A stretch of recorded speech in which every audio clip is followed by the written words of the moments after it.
بالله من الشيطان الرجيم.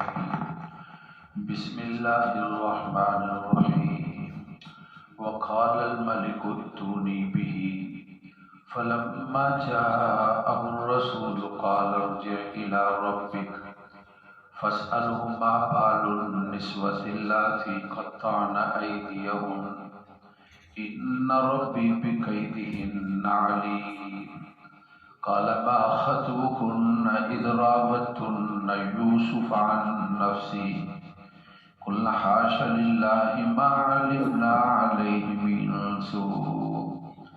قالت امرأة العزيز الآن حصحص الحق أنا راودته عن نفسه وإنه لمن الصادقين. ذلك ليعلم أني لم أخنه بالغيب وَأَنَّ اللَّهَ لَا يَهْدِي كَيْدَ الْخَائِنِينَ. کہا بادشاہ نے اس کو میرے پاس لاؤ. پس جب آیا بھیجا ہوا تو کہا لوٹ جاؤ اپنے آقا کے پاس، پوچھو اس سے کیا حال ہوا. وہ ان عورتوں کا ہے جنہوں نے اپنے ہاتھ کاٹ لیے، بے شک میرا رب ان کے مکر و فریب سے علم رکھنے والا ہے. کہا بادشاہ نے کیا حالت ہے تمہاری جب تم نے پھسلانا چاہا یوسف کو اس کے جی سے. کہنے لگی اللہ کی پناہ ہم اس کے اندر کوئی برائی نہیں دیکھتے. کہنے لگی عزیز کی بیوی اب واضح ہو چکا حق، میں نے اس کو پھسلانا چاہا اس کے جی سے، بے شک وہ سچوں میں سے ہے. یہ اس لیے کہ جان لیں بے شک میں نے خیانت نہیں کی ہے عدم موجودگی میں، اور بے شک اللہ رہنمائی نہیں فرماتے ہیں خیانت کرنے والوں کی تدبیر کی. صدق اللہ العظیم وبلغنا رسولہ النبی الکریم. سورۃ یوسف کا یہاں سے 7واں رکوع شروع ہو رہا ہے، اور جو حضرت یوسف علیہ الصلاۃ والتسلیمات کا واقعہ ہے اس کا یہ حصہ یہاں پر پہنچا ہے کہ بادشاہ وقت کو، جس کا نام میں نے کل بیان کیا تھا، ریان بن ولید اس کا نام تھا، اس کو خواب آئی اور اس نے تعبیر پوچھی تو کسی نے تعبیر نہ بتائی. حضرت یوسف علیہ السلام جس کو خواب کی تعبیر بتائی تھی اس کو یاد آیا 7 سال کا عرصہ گزر گیا. اب آپ ذرا اندازہ لگائیں جب حضرت یوسف علیہ السلام کے پاس وہ پہنچا اور جا کر کیا کہتا ہے، یوسف ایھا الصدیق افتنا، کیا میرے سچے دوست یوسف ایک مسئلہ درپیش ہے، خواب آئی ہے اور اس کی تعبیر آپ کے پاس پوچھنے کے لیے آیا. آپ کا کوئی شاگرد ہو، کوئی ایسا ہو جس کے ساتھ نیکی کی ہے اور جس کے ساتھ کوئی احسان کیا ہے اور جس کے ساتھ کوئی اچھائی کی ہے، آپ اس کے کوئی ذمہ کام لگا دیں اور وہ ایک عرصے کے بعد اس کو کام یاد آئے اور اس کی وجہ سے انسان تکلیف کے اندر مبتلا ہو، تو آج کی حالت کیا ہوگی؟ مفتی صاحب ہوتے تو اس کو کیا کہتے ہیں؟ جوتے مار تو کہتے نکل جاؤ یہاں سے، تو اب 7 سال کے بعد تعبیر لینے کے لیے آیا ہے.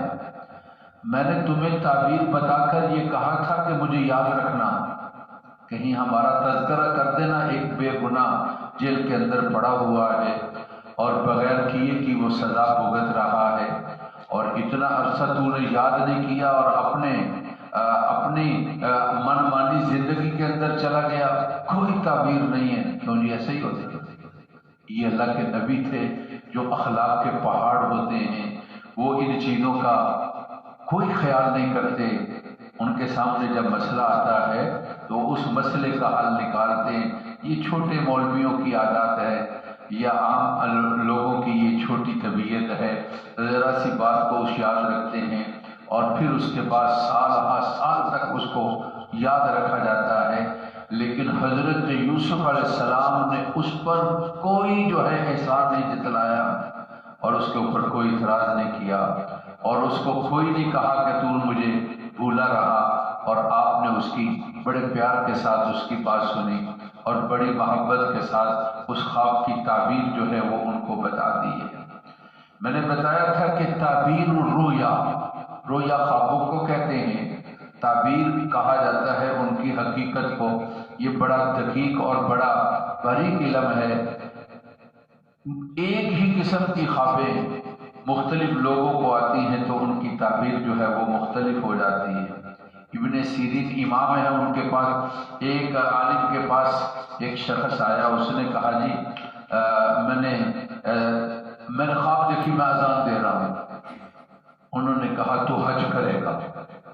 ایک آدمی آیا کہ اس نے کہا جی میں نے خواب دیکھی ہے میں نماز کے لیے لوگوں کو بلا رہا ہوں، اچھا جوتے نے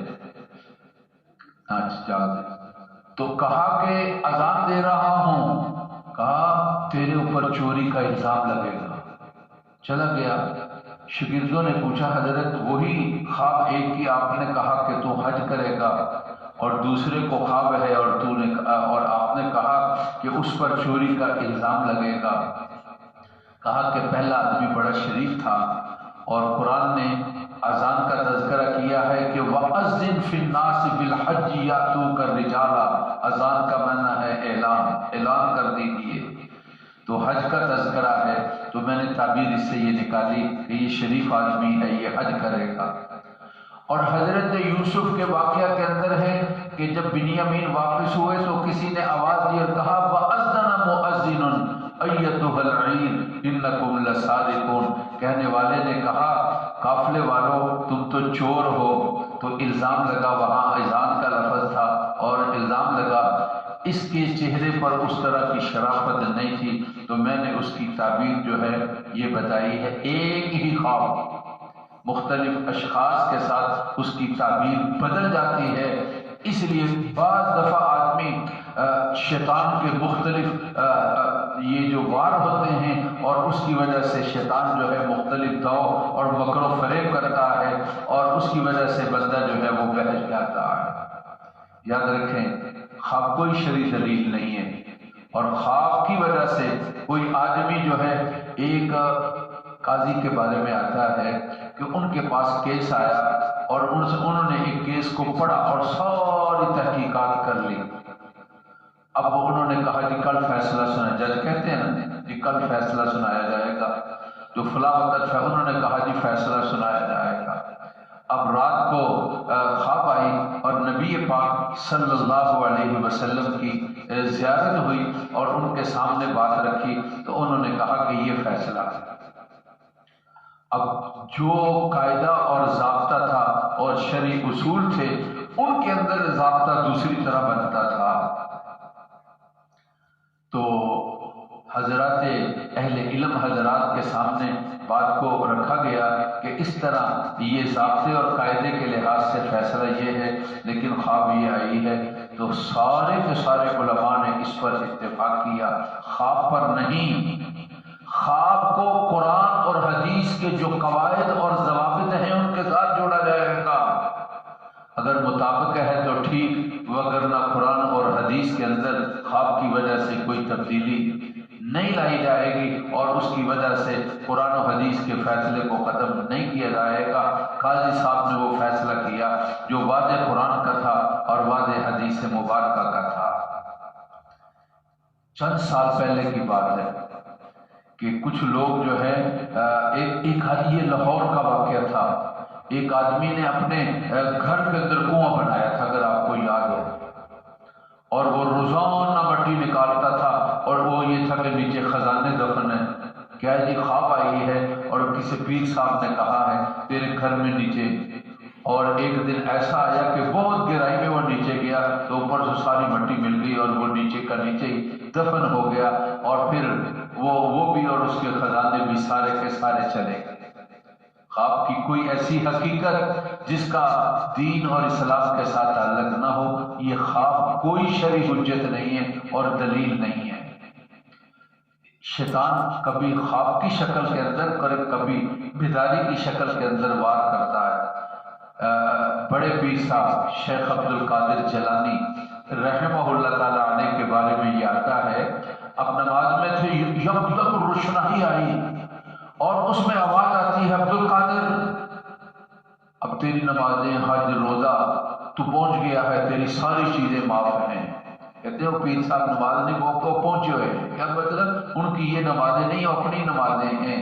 حضرت کو وہ روشنائی آئی اور روشنائی کے آواز دینے والا کہتا ہے کہ تو اب اس درجے کو پہنچ گیا ہے، تیرے لیے حج بھی، روزہ بھی، نمازیں بھی اور سارے کے سارے احکام معاف ہیں اور تو پہنچ گیا ہے۔ حضرت نے کہا دفع ہو جا لعین یہاں سے، جن پر نماز روزہ آیا تھا ان کے لیے تو معافی نہیں ہے اور ان کے صحابہ کے لیے تو معافی نہیں ہے، اور عبد القادر کہاں کا ہے کہ اس کے لیے نماز کی معافی ہے اور روزے کی اور حج کی معافی ہے، دفع ہو جائے یہاں سے۔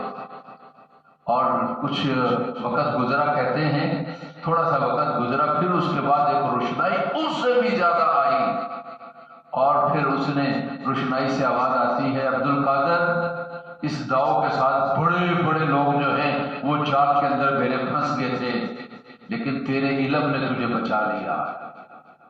حضرت فوراً بول پڑے اور لعین بدبخت اب اس سے بڑا تو داؤ لے کر اور وار لے کر آیا ہے، مجھے میرے اللہ نے بچایا ہے، میرے علم نے نہیں بچایا تیرے داؤ سے، یہ تیرا پہلے سے بڑا داؤ تھا جس کی وجہ سے تو مجھے پھسلانا چاہتا ہے۔ خوابوں کے اندر اور بیداری کے اندر اس طرح کے واقعات اور حالات آتے ہیں اور شیطان جو ہے وہ انسان کو ورغلاتا ہے۔ خواب کو پیش کیا جائے گا قرآن پر، اگر مطابق تو ٹھیک، اگر قرآن اور حدیث کے شریعت کے مخالف ہے تو ان خوابوں کو چھوڑ دیا جائے گا، ان کی کوئی حقیقت نہیں ہے اور ان کے اوپر کوئی عمل نہیں کیا جائے گا۔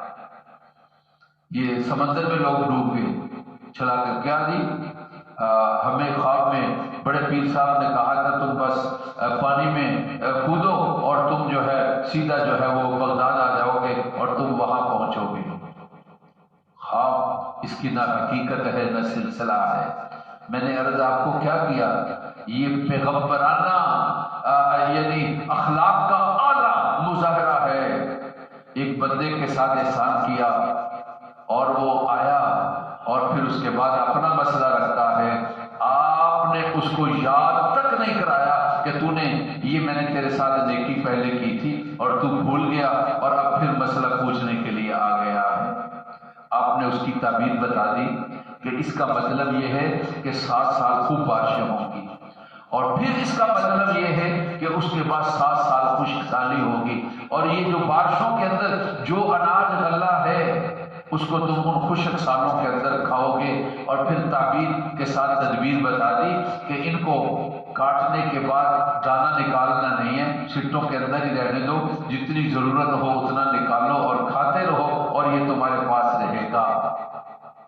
اس سے ایک اور مسئلہ سمجھ آ گیا، کیا کہ اہل علم حضرات، مفتیان کرام، علماء کرام، ان کے لیے صرف یہ نہیں ہے کہ وہ مسئلہ کوئی بتا دیں یہ غلط ہے، یہ ناجائز ہے، یہ حرام ہے، ان کے لیے یہ بھی ہے کہ لوگوں کے لیے اس کی جو جائز صورت بنتی ہے اور جو درست صورت بنتی ہے اس درست صورت کے بارے میں بھی ان کو بتانا چاہیے اور یہ کہنا چاہیے اگر یہ معاملہ ایسا نہیں، اگر تم اس طرح کر لو گے تو ان کو اس کی تدبیر بھی بتانی چاہیے کہ مسئلہ جو ہے یہ ٹھیک ہو جائے گا۔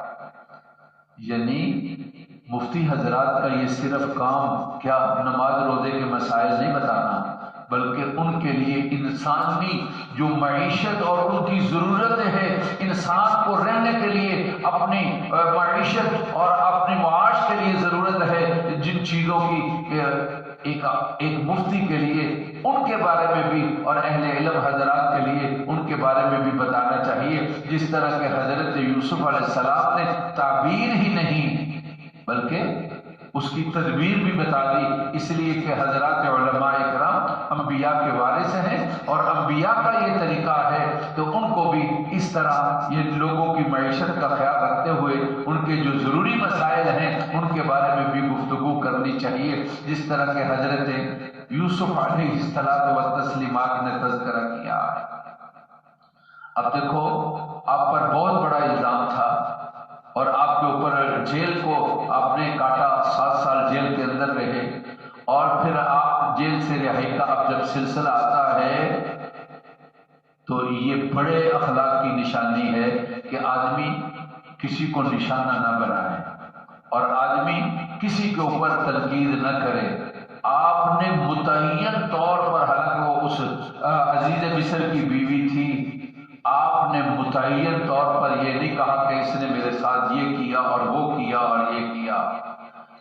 آپ نے اتنا ہی کہا فَاسْأَلْهُ مَا بَالُ النِّسْوَةِ اللَّاتِي قَطَّعْنَ أَيْدِيَهُنَّ، جاؤ اپنے آقا کو کہو عورتوں سے پوچھے جن کے ہاتھ کٹ گئے تھے وہ معاملہ کیا ہے۔ یہاں پر بھی جن کے گھر کا کھایا ہوا تھا ان کی عزت کا خیال کیا اور ان کو بڑی محفل کے اندر نشانہ نہیں بنایا۔ اور آج ہم ذرا سا موقع ملتا ہے تو سارے کے سارے احسانات کو بھول جاتے ہیں اور اس کو نشانہ عبرت بنانے کی کوشش کرتے ہیں۔ قرآن کی جو تعلیمات ہیں اس کے اندر واقعات ہی نہیں ہیں، ساتھ ساتھ بہت ساری عبرت کی باتیں بھی ہیں، اور اہل علم اس کے بارے میں نشاندہی کرتے ہیں، اور قیامت تک یہ سلسلہ نشاندہی کا چلتا رہے گا۔ مزید تفصیل انشاءاللہ تلاوت شدہ آیات مبارکہ کی کل ہوگی۔ اللہ تعالی ہماری محفل کو قبول فرما لے۔ ربنا تقبل منا انک انت السمیع العلیم۔ اللهم صل على سيدنا ومولانا محمد وعلى آل سيدنا ومولانا محمد وبارك وسلم۔ اللہ ہمارے گناہ معاف فرما دے، اللہ ہماری غلطیوں کو معاف فرما دے، محفل کو قبول فرما، اس کی برکت دے، دین دنیا اللہ ہمارا ٹھیک کر دے اور دین دنیا ہمیں نصیب فرما دے، ہر پریشانی سے اور نقصان سے بچا، ہر حادثے سے اور فتنے سے محفوظ فرما، ناگہانی بیماری ہو یا حادثہ ہو یا موت ہو، اللہ بچا لے، دعائیں قبول فرمائی۔ اور ربنا تقبل منا انک انت السمیع العلیم، وصلی اللہ تعالی علی سیدنا و مولانا محمد و آلہ و اصحابہ اجمعین۔